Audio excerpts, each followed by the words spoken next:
This title alone will probably get this video a lot of dislikes. Or likes, I don't know. People react weirdly just by seeing the title of a video without actually knowing what it is about. A great example of this is Brian Lunduk's excellent series Linux Sucks, where a lot of people will downvote and comment, "Oh, you must have been paid by Microsoft to say this," without understanding that it's a critique series of Linux made by somebody that sort of uses Linux exclusively to the point where sometimes he just uses the terminal. He's had a challenge of using the Linux terminal for like a month or a week. What I'm getting at is that context is important. Context is everything. You can cherry pick and take anything you want out of context and it will sound as bad or as good as you want it to. But that's not the fault of the person that first put that thing into the context where it existed and was meant to exist only in that context. That's on whoever took it out.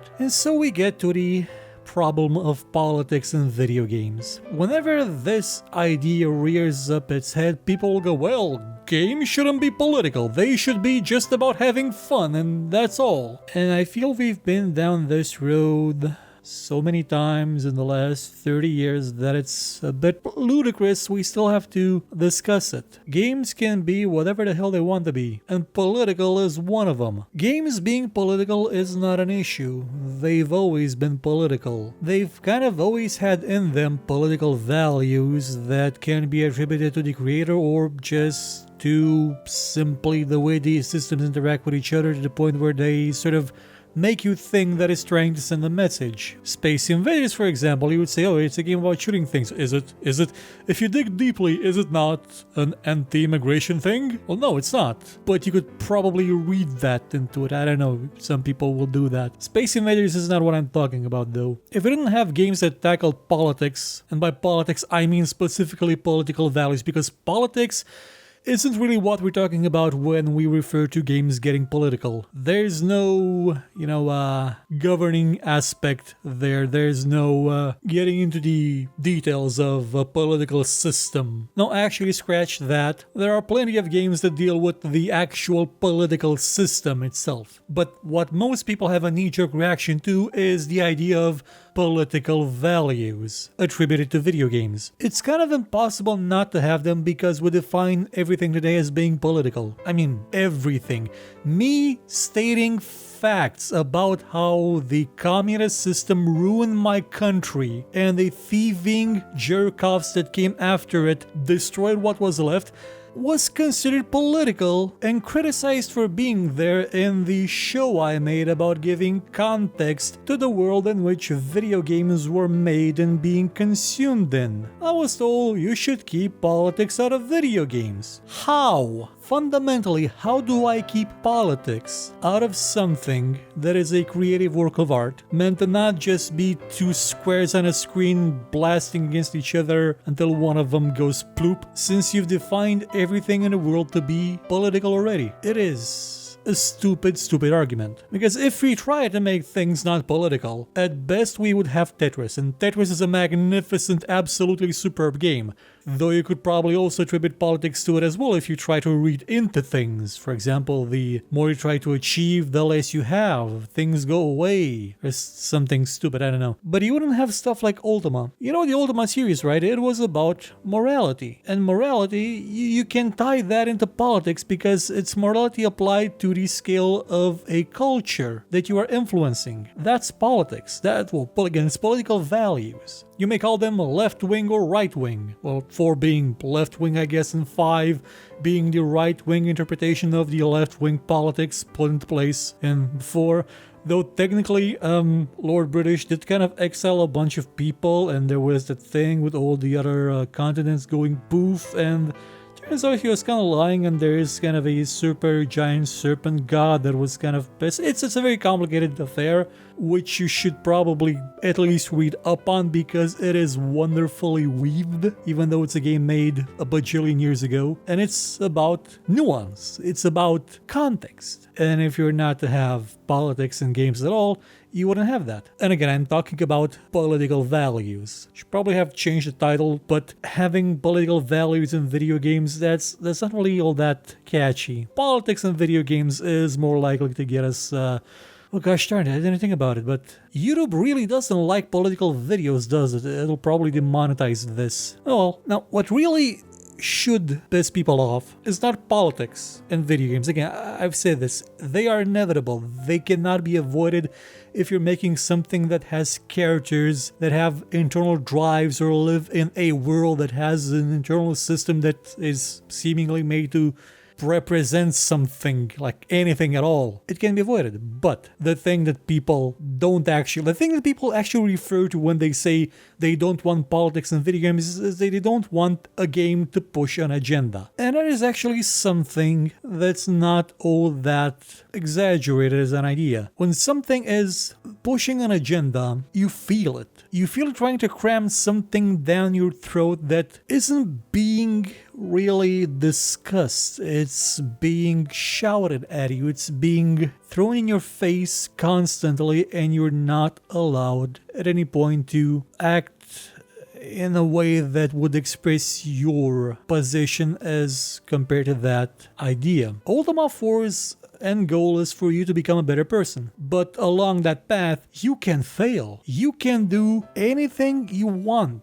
that will absolutely be against the principles of the virtues. And the game will punish you for it by lowering the score attributed to that virtue that you are breaking, that you are going against. But you won't get a fail state. You won't be told that the game is now going to end because you didn't do what you were supposed to do. No. You are allowed to be free of your own volition, doing whatever you want, and then hopefully realize that this world functions better if your character actually embodies those virtues. It lets you decide to get to the end point. It lets you, I think the word is ruminate or rumigate. It's the thing that cows do a lot. You know, the head cow keeps chewing constantly. Extra points if you got that. If not, you owe it to yourself to watch Always Sunny in Philadelphia. It is a wonderful show about horrible human beings that should not be allowed free reign in society. But back to the idea of what I was saying. If a game doesn't let you do that, doesn't let you challenge it, or at least doesn't challenge you to try to understand it in its world and its context, then it is mostly just pushing an agenda. And now some people in the audience right now from the Edgelord party or the 4chan coalition are probably saying, yeah, I think there's an 8chan too as well. I don't know, 16chan, I have no idea. I lost track of you guys like 15 years ago. Some are probably saying, oh yeah,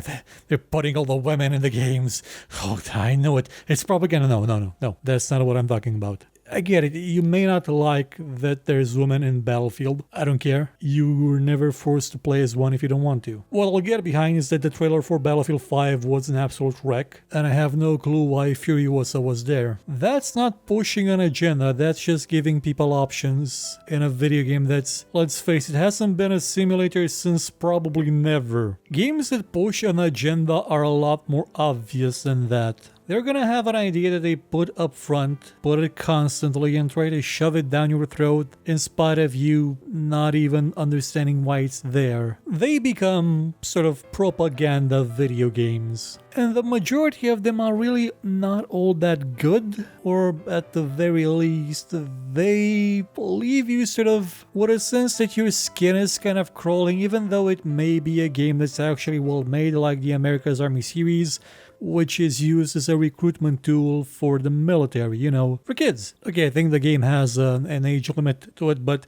kids are inevitably gonna play it. They always will. And when it comes to propaganda, there is the problem that if you get people when they're young enough, when they still look up to everything around them to learn, they will take that propaganda to heart and they will consider it to be absolute truth with no chance of it ever being false or provable to be false. It is part of their core, part of their person. And they begin to feel like any criticism pointed towards that idea is an attack upon their person. And that's when people get mean. If you point out things like, well, in our neck of the woods, there were women in World War II fighting. Heck, even in World War I, my city even has a statue dedicated to a heroine of World War I. Coming back to the idea of battlefield. Now, if it were only women in the war, and the game claimed to be a simulator of the events that took place, yeah, that would have been pushing an agenda. That would have been the kind of political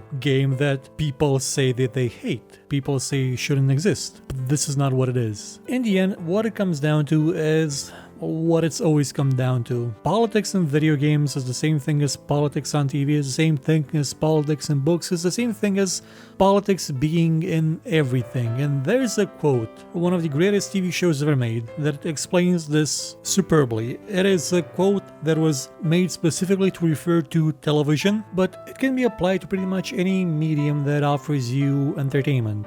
It has to be joyful, effortless, fun. TV defeats its own purpose when it's pushing an agenda or trying to defeat other TV or being proud or ashamed of itself for existing. It's TV. It's comfort. It's a friend you've known so well and for so long you've just let it be with you. And it needs to be okay for it to have a bad day or phone in a day. And it needs to be okay for it to get on a boat with LeVar Burton and never come back. Because eventually it all will. Now, that last part is a bit specific to the original material, to the context. It will not make sense without the context, but within the context is something absolutely beautiful. That quote comes from the final episode of the TV show Community, and after 6 seasons and maybe one day a movie, went through pretty much everything it could. And even when some people say it was bad, it was still good. I hope that this show helped you get a bit more of a nuanced understanding of politics in video games. Statistically, it hasn't. If you've clicked on this video, it was because probably it was in your sub feed,